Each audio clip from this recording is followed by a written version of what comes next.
April 1943, over the grey skies of France, the air shimmered with frost and arrogance.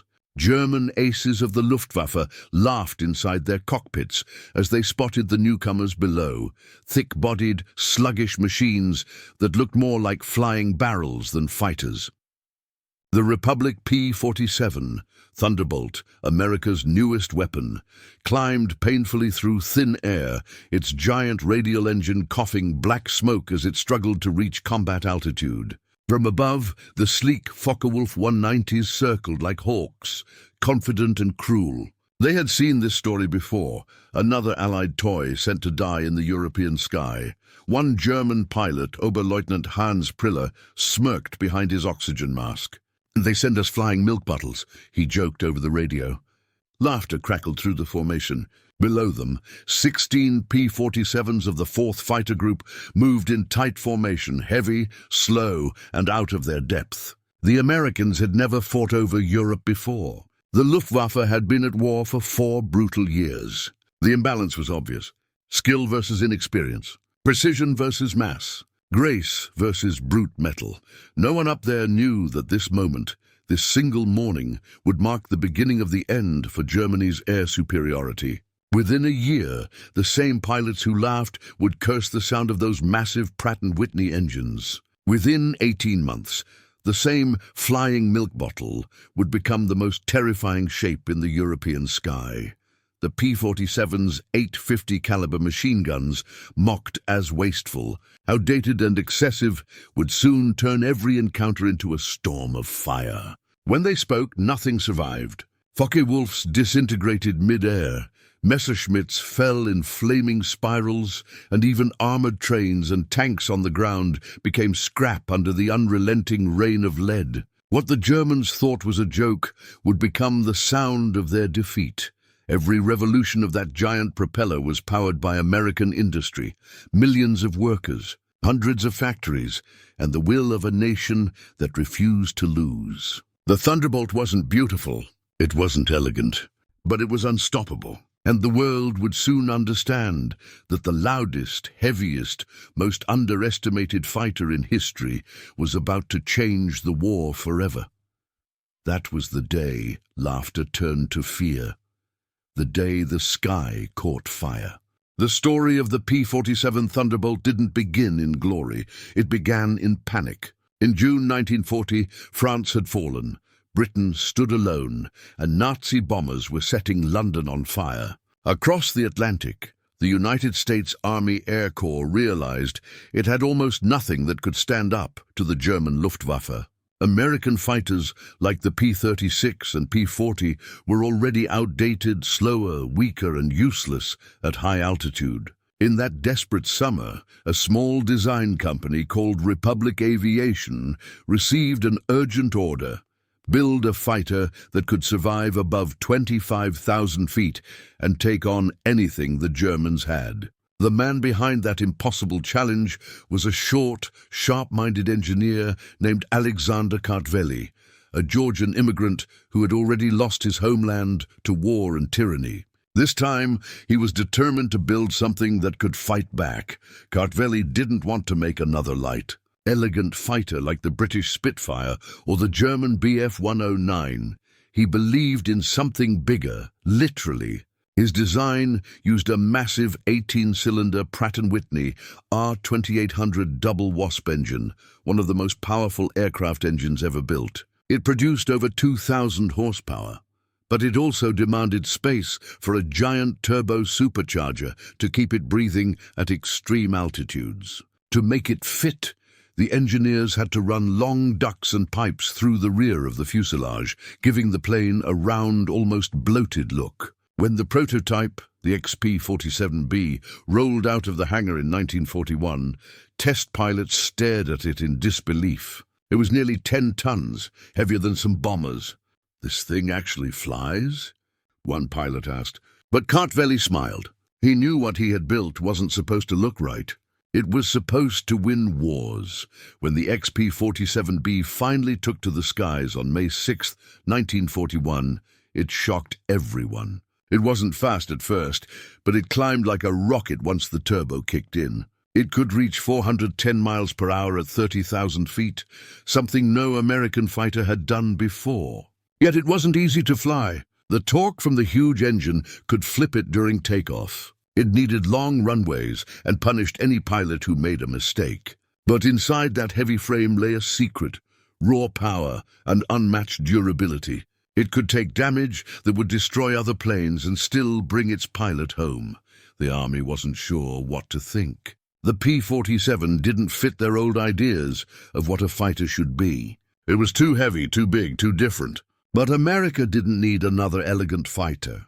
It needed a flying sledgehammer, a machine that could absorb punishment, hit back harder, and keep flying. That's exactly what Kartveli had created. A monster built not for beauty but for survival. The kind of machine that would make even the most confident German pilot wish he'd never laughed. April 8, 1943. The cold air above France shimmered like glass as the first P-47 Thunderbolts of the 4th Fighter Group crossed into enemy territory. 16 American fighters, heavy with fuel and ammunition, climbed painfully toward 27,000 feet. Their mission was simple on paper: escort bombers and attack enemy fighters. But for these men, it was the first real test of a brand new machine in one of the deadliest skies on Earth. Waiting for them above were the veterans of Jägerschwader 26, Germany's most feared fighter wing. They had survived the Battle of Britain, fought over Russia, and shot down hundreds of aircraft. To them, the P-47s below looked like slow, oversized targets.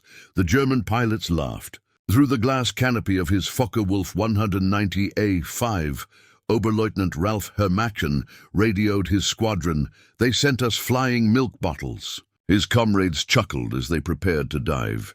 From above, the Thunderbolts looked clumsy. Huge engines, thick wings, big round noses. Compared to the sleek Messerschmitts and Focke-Wulfs, they seemed prehistoric. What the Germans didn't know was that inside those flying barrels sat 2,000 horsepower of American engineering and 8 synchronized 50 caliber Browning machine guns that could rip through steel like paper. Major Donald Blakesley, leading the formation, understood what his men did not. A former Spitfire pilot in the Royal Air Force's Eagle Squadron, he knew that fighting in a Thunderbolt required an entirely different mindset. The P-47 wasn't built to turn tight or climb fast. It was built to dive, strike, and survive. As the German fighters rolled into their attack, Blakesley barked over the radio, "Stay fast! Don't turn with them. Hit and run." It was advice born from experience, and it would save lives. The battle exploded in seconds. Focke-Wulfs swooped down from the sun, guns blazing. The first burst tore through the thin cloud cover, tracing white fire across the sky. A Thunderbolt at the rear was hit and spun out of formation, but the others held steady. Blakesley rolled his massive fighter into a dive, the altimeter spinning like a wheel. The P-47's thick frame screamed as it plunged toward the earth, the air pressure shaking the cockpit. But as the dive continued, something unexpected happened. The German fighters couldn't keep up. The Thunderbolt's weight turned into momentum. Its speed climbed past 500 miles per hour, and the Luftwaffe's advantage vanished. When Blakesley pulled out of the dive and leveled off, he squeezed the trigger. 8 Brownings roared in unison, spitting out 100 rounds per second. The sky filled with tracer fire. A Focke-Wulf caught in the stream disintegrated instantly, wings torn off, fuselage exploding in flames. The laughter from above was gone. The Germans realized too late that these slow, heavy machines could hit harder than anything they had faced before. By the time the surviving Thunderbolts returned to base in England, 2 German fighters were confirmed destroyed and several others damaged. It wasn't a major victory on paper, but it was a turning point in belief. The Americans had faced Germany's best and survived. The flying milk bottle had drawn its first blood. By the summer of 1943, the P-47 Thunderbolt was still a mystery to most pilots. It was powerful, yes, but heavy, unpredictable, and deadly if mishandled. Many American airmen feared it more than they trusted it. That changed because of one man, Lieutenant Robert S. Johnson, a quiet, determined farm boy from Oklahoma, whose courage and stubborn will turned the flying milk bottle into a legend. What happened to him on June 26, 1943, would become one of the most incredible survival stories in the history of air combat. That morning, Johnson's squadron, the 61st Fighter Squadron of the 56th Fighter Group, took off from England to escort bombers over France. It was a routine mission, the kind every pilot dreaded. Long hours at high altitude, freezing temperatures, and the constant threat of German fighters waiting to pounce. As they approached the French coast, the radio crackled, "Bandits 12 o'clock high." And within seconds, the blue sky erupted into chaos. 16 Focke-Wulf 190s of JG-26 came diving out of the sun, guns blazing. The Thunderbolts scattered, diving and rolling, heavy engines howling under strain. Johnson, flying near the rear, was caught in the opening attack. A burst of 20mm cannon fire slammed into his aircraft. The canopy shattered.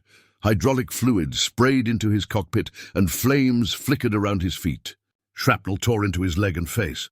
Half blinded by oil and smoke, Johnson tried to bail out, but the canopy jammed. A cannon shell had exploded near the rails, welding it shut. He was trapped in a dying aircraft, 27,000 feet above France. "This is it," he thought. "I'm done." But the P-47 wasn't finished yet. The big engine coughed, sputtered, then roared back to life. Johnson leveled the plane and pointed it toward the English Channel, praying it would hold together long enough to get him home. Then, as if fate wanted to test him further, a lone Focke-Wulf appeared behind him. The German pilot, believing Johnson to be an easy kill, opened fire. Cannon shells and machine gun rounds smashed into the Thunderbolt again and again. The big American fighter shuddered under the impact, but it refused to die. The German came in close, fired his last ammunition, then pulled up beside Johnson's crippled plane. Through the shattered glass, the two men locked eyes, one bleeding and burned, the other staring in disbelief. After a moment, the German pilot raised his hand in salute and flew away. Against all odds, Johnson managed to limp back across the channel. He crash-landed at Manston Airfield, his plane full of holes and leaking oil like a sieve. When ground crews counted the damage, they stopped after 200 bullet holes. 3 cannon shells had exploded just inches from his seat. His radio, armor plate, and even his parachute were shredded. Yet the P-47 had brought him home.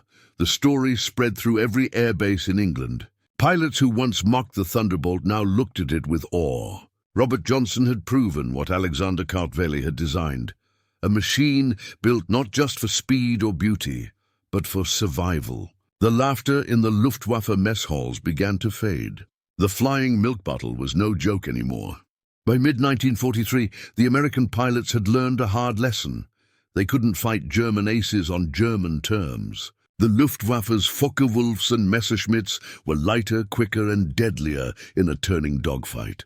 Every time a P-47 pilot tried to circle and twist with them, he ended up shot down or bailing out over France. Something had to change. That change came from Colonel Hubert Hub Zemke, the fiery commander of the 56th Fighter Group, a man as fearless in the air as he was creative on the ground. Zemke understood what most hadn't realized yet. The Thunderbolt wasn't a knife fighter. It was a hammer. Zemke began developing a new way to use the P-47's natural strengths, its speed in a dive, its toughness, and its firepower. The tactic became known as boom and zoom. The rule was simple: stay high, strike fast, and never turn. Instead of swirling around in long dogfights, Thunderbolt pilots climbed to 30,000 feet, far above the Germans, waited until the enemy appeared, then rolled over into a steep dive. The P-47's massive frame sliced through the thin air like a missile, reaching speeds over 500 miles per hour. At the bottom of the dive, the pilot squeezed the trigger, and 8 .50-caliber Brownings spoke in one terrifying voice. For 2 seconds, the sky turned white with tracers. Anything caught in that storm simply ceased to exist. Then, before the enemy could react, the Thunderbolt climbed back toward the sun, ready to strike again. German pilots who had once mocked the P-47 soon faced a nightmare they couldn't escape. Their planes couldn't follow the Thunderbolt in a dive. Their wings would tear apart under the pressure. They couldn't climb as high either, because the P-47's turbo-supercharged engine gave it full power even at 30,000 feet. Luftwaffe squadrons began losing experienced men, one after another, often before they even saw their attacker.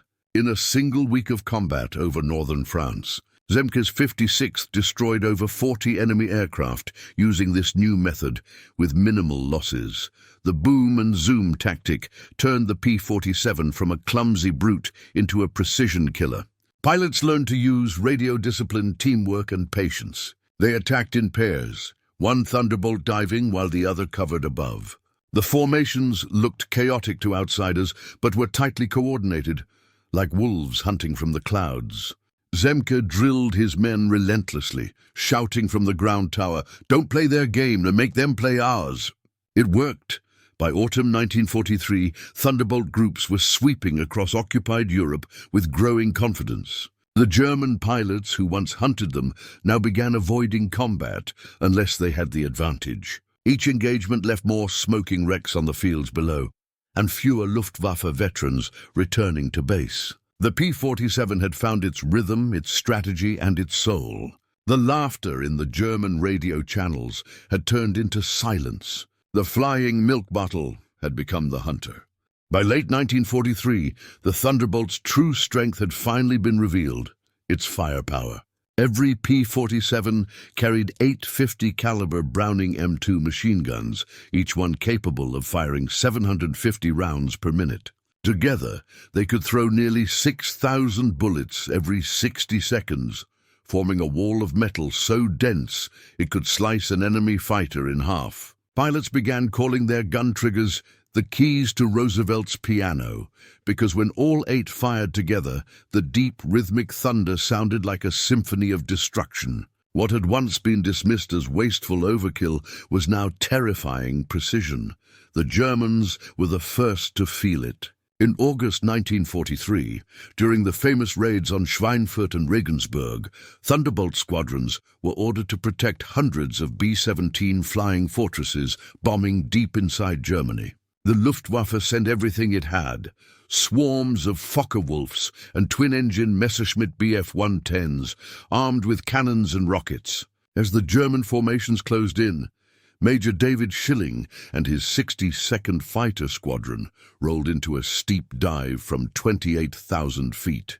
They opened fire before the enemy could react. In seconds, 4 heavy German fighters were shredded mid-air, wings ripped off, tails torn apart, engines exploding. Survivors from that day would never forget what they saw. A captured German gunner later told Allied interrogators, "The Thunderbolts came down like hammers from heaven. Our cannon fire hit them, but they didn't even wobble. Then they fired, and our planes simply came apart." That was no exaggeration. At 400 yards, the P-47's combined firepower could deliver over 100 armor-piercing projectiles per second, each round traveling at nearly 3,000 feet per second. The hit zone was about 6 feet wide, meaning anything within that circle was erased instantly. Pilots learned to mix their ammunition belts for maximum damage. Armor-piercing incendiary, API, tracer and ball rounds, each serving a deadly purpose. The incendiary rounds ignited fuel tanks, while the tracers guided the pilot's aim. The result was a devastating visual spectacle. Long red lines of tracer fire stretching across the sky, ending in a blossom of flame as enemy planes broke apart. Lieutenant Francis Gabby Gabreski, one of America's top aces with 28 kills, described it best. "When you hit a 109 with all 8, it didn't just go down, it exploded. The wings went one way, the cockpit another. The Thunderbolt's guns didn't jam easily, didn't overheat, and didn't run out quickly. While German fighters carried only a few hundred cannon shells total, a P-47 could fire for over 30 seconds continuously, a lifetime in air combat. Every trigger pull reminded the Luftwaffe that the days of easy victory were over. By the end of 1943, the Americans had changed the balance of power. The Luftwaffe still fought fiercely, but now they faced a machine that could absorb their best shots and answer with overwhelming force. In the cold European skies, the P-47's roar became a warning. You could outclimb it, you could outturn it, but once it had you in its sights, you couldn't outlive it. By the autumn of 1943, the war in the air had changed. The Luftwaffe was still deadly, but its pilots were starting to realize something horrifying. The higher they flew, the weaker they became. Above 25,000 feet, German engines gasped for air, losing power and control. But the Americans had brought something new into the fight: the turbo-supercharged heart of the P-47 Thunderbolt.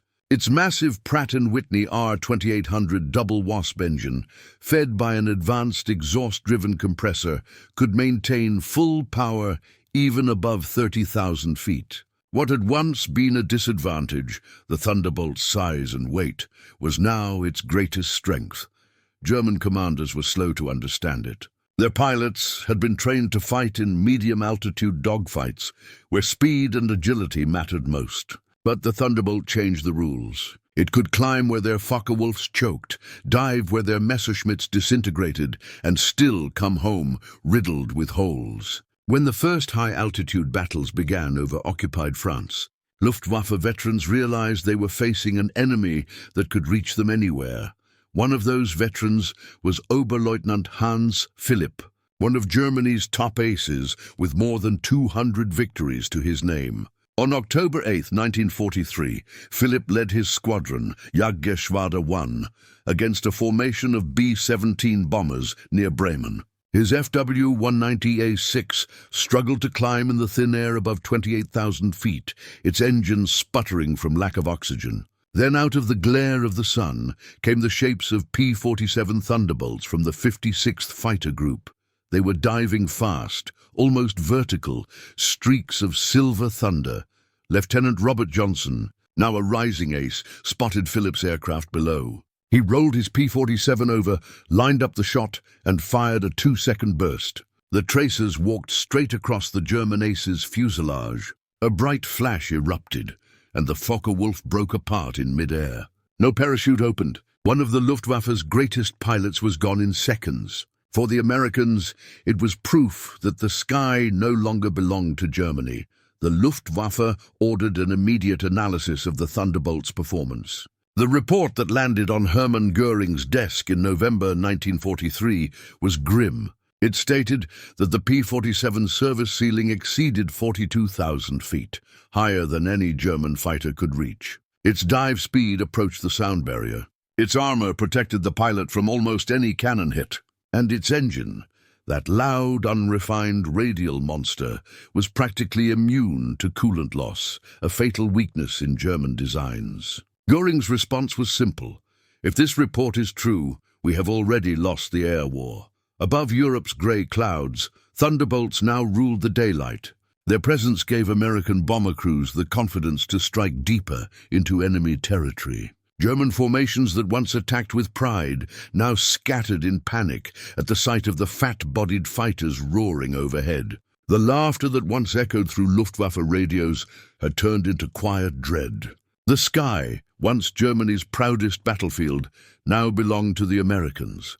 By the start of 1944, the P-47 Thunderbolt had already earned respect, but it was about to become unstoppable. The U.S. Army Air Forces and Republic Aviation engineers knew that the Thunderbolt still had one weakness: its climb rate. Against the Focke-Wulf 190, it could dive faster and fight harder, but it often lagged when the battle went upward. Pilots complained that the aircraft took forever to gain altitude when fully loaded with fuel and bombs. The engineers went back to the drawing board, and the result was the P-47D-22, fitted with a new Hamilton Standard hydromatic paddle blade propeller. The change looked small, but it was revolutionary. The new blades were 13 feet in diameter, with wide, curved edges that bit into the air more efficiently. When test pilots throttled up, they felt it immediately. The Thunderbolt now surged forward like a beast unleashed.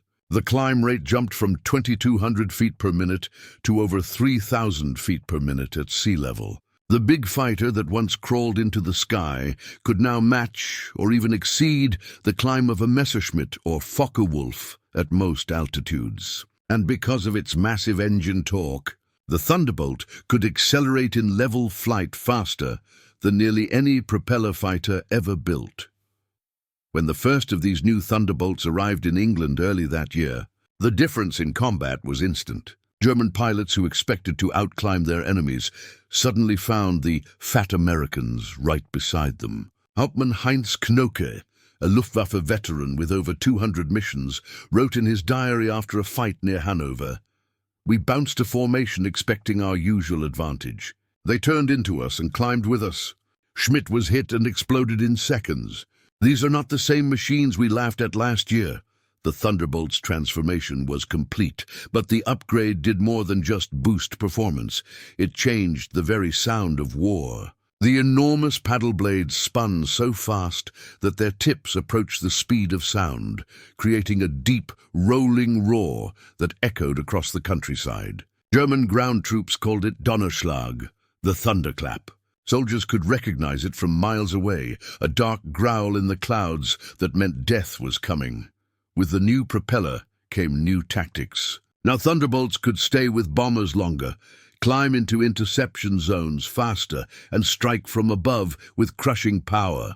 The Luftwaffe's best attempts to counter them failed. Even the feared 88mm flak guns, Germany's deadliest anti-aircraft weapon, struggled to track the fast-moving P-47s during their low-level strafing runs. For the first time, the Thunderbolt was not just equal to the Luftwaffe, it was superior. Its speed, power, and firepower combined into something Germany could no longer outmatch. The aircraft once mocked as overweight had evolved into a flying juggernaut, a perfect union of industrial genius and battlefield experience. The flying milk bottle had become the fist of the Allied air war, and the skies of Europe would never sound the same again. June 6, 1944, D-Day. At dawn, the English Channel was a solid wall of ships and smoke, and above that, Armada rumbled the sound that German soldiers had come to dread, the deep rolling thunder of hundreds of P-47 Thunderbolts. For weeks before the invasion, Allied planners had turned the Thunderbolt into the spearhead of the air campaign. It no longer existed only to fight other aircraft. Now it was a flying artillery piece, trained to smash tanks, trains, and convoys that might rush toward the beaches. At low altitude, its 850 caliber guns tore the countryside apart, chewing through columns of trucks and gun emplacements long before the first landing craft touched sand. The Germans had heard rumors of this new wave of Jabos, fighter bombers that hunted anything that moved, but no rumor prepared them for what they saw that morning. From Caen to Cherbourg, P-47s screamed in at treetop height, dropping 500 and 1,000-pound bombs, then raking the survivors with gunfire so dense that fields looked plowed by giants. Pilots described the smell of burning fuel mixing with sea salt as the beaches turned into a living furnace. German radio operators tried to warn their commanders, but their signals vanished beneath the roar of engines and explosions. To the soldiers on the ground, the sky itself seemed angry. Major Dave Schilling's 56th Fighter Group led some of the earliest sorties that day. His men flew 3, sometimes 4 missions before nightfall, each time returning with the smell of gunpowder in their cockpits and oil streaks across their canopies. One pilot, Lieutenant Tex Hill, wrote later, "We were so low I could see faces looking up at us, and then they disappeared in smoke. The Thunderbolt's rugged frame absorbed small arms hits that would have shredded lighter planes. Even when peppered by machine gun fire or flak, most aircraft came home on one engine, their pilots shaking but alive. By evening, the Allied beachhead was secure, and much of the credit belonged to the relentless P-47 pilots who had kept the German army paralyzed. Railway lines were cut, bridges collapsed, and every daylight movement ended in destruction. In the first 3 weeks after D-Day, the 9th Air Force, equipped mainly with Thunderbolts, destroyed over 650 locomotives, 500 tanks and armored vehicles, and nearly 4,000 trucks. German field officers began calling the daylight hours the dead zone. But beyond the statistics was something deeper: psychological collapse. Survivors of panzer divisions later admitted that the sight of those broad silver wings and the sound of the roaring radial engine caused men to freeze or flee. They nicknamed the aircraft the Butcher Bird's Revenge, a grim nod to how the hunter had become the hunted. By the end of June 1944, the Luftwaffe's presence over Normandy had almost vanished. The P-47 Thunderbolt, once mocked for being heavy and clumsy, had become the symbol of Allied dominance. In the greatest amphibious assault in history, it wasn't elegance that won the sky. It was power, persistence, and the unrelenting thunder of America's flying sledgehammer. By the summer of 1944, the German army was no longer fighting just the Allies on the ground. It was fighting the sky itself. Every road, every rail line, every open field in occupied France had become a hunting ground for the Thunderbolt jabos, the fighter bombers that struck with terrifying precision. The Germans gave them that name, short for Jagdbomber, but the soldiers whispered it with fear. To them, jabo meant instant death. From sunrise to sunset, the P-47s roamed freely, flying hundreds of sorties each day, turning retreating columns into twisted metal and flames. The Thunderbolt's combination of firepower, speed and armor made it nearly unstoppable at low altitude. A single 2-second burst from its 8 Browning .50 caliber guns could shred a convoy or punch through the top armor of a tank. Pilots called it lawn mowing, not out of cruelty, but because the firepower was so overwhelming that targets vanished in moments. When fitted with 500 or 1,000-pound bombs and 5-inch high-velocity aircraft rockets, HVARs, the P-47 became a one-plane demolition team. One squadron could erase a bridge, destroy a rail yard, and return to base before the enemy even organized a defense. The Germans tried everything to fight back. They hid tanks in orchards, painted fake shadows on fields, and even parked vehicles under burned-out wrecks to disguise them. But nothing fooled the Thunderbolt's pilots for long. Their gun cameras captured entire convoys, disintegrating in seconds. Colonel Hubert Zemke later said, "We didn't just stop their movements, we broke their will." They learned that daylight meant death. German soldiers developed what doctors began calling jabo fever, a physical panic that set in whenever the sound of radial engines echoed overhead. Men froze, sweated, and sometimes abandoned vehicles before a single bullet was fired. The statistics told the same story. In just 1 month after D-Day, Thunderbolts destroyed over 3,800 trucks, 500 tanks, and 600 trains across northern France. Rail transport collapsed. Ammunition and fuel couldn't reach the front. Even the feared German 80mm flak guns, deadly to bombers, struggled to hit fast, low-flying P-47s that attacked in waves, diving out of the sun. What anti-aircraft fire did connect often bounced off the fighters' thick armor or punctured non-critical systems. The P-47 was built like a tank, and it fought like one too.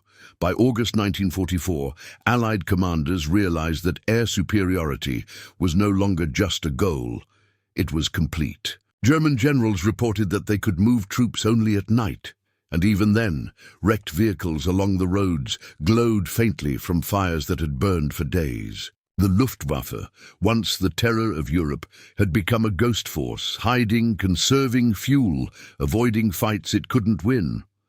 The jabo effect wasn't just destruction, it was domination through fear, precision, and persistence. The P-47 had transformed from a misunderstood heavyweight into the single most feared weapon in the European sky. And as Allied ground forces pushed toward Paris and beyond, the roar of the Thunderbolt followed, a reminder that the war had shifted forever in favor of the men who controlled the daylight. By early 1945, the war in Europe was reaching its brutal end. The once proud Luftwaffe that had terrorized the skies of Europe in 1940 now existed mostly on paper. Fuel shortages grounded most German aircraft, airfields were in ruins, and many of their best pilots were gone.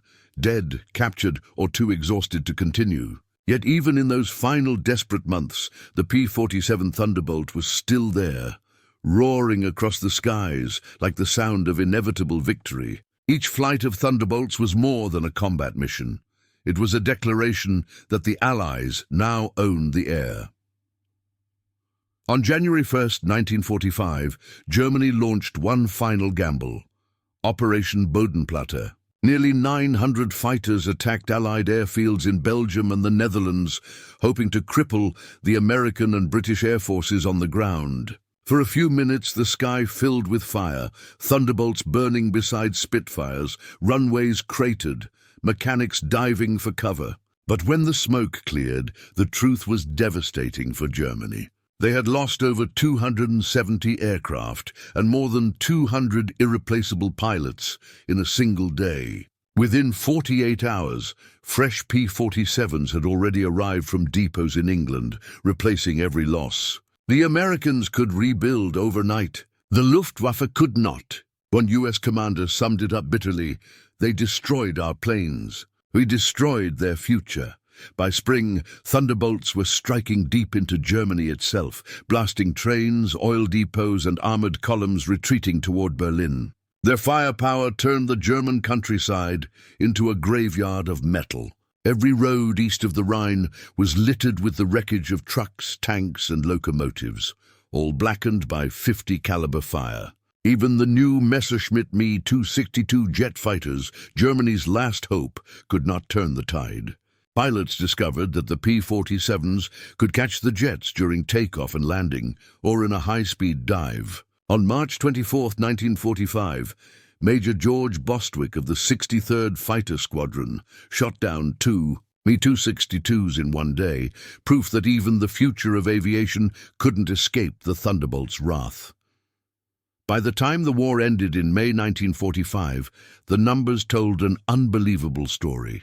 The P-47 had destroyed over 7,000 enemy aircraft, tens of thousands of vehicles, and entire rail networks. The 9th Air Force alone flew more than 213,000 combat sorties, dropping 120,000 tons of bombs and firing over 135 million rounds of ammunition. No other single-engine fighter carried so much destruction, endured so much punishment, or brought home so many pilots alive.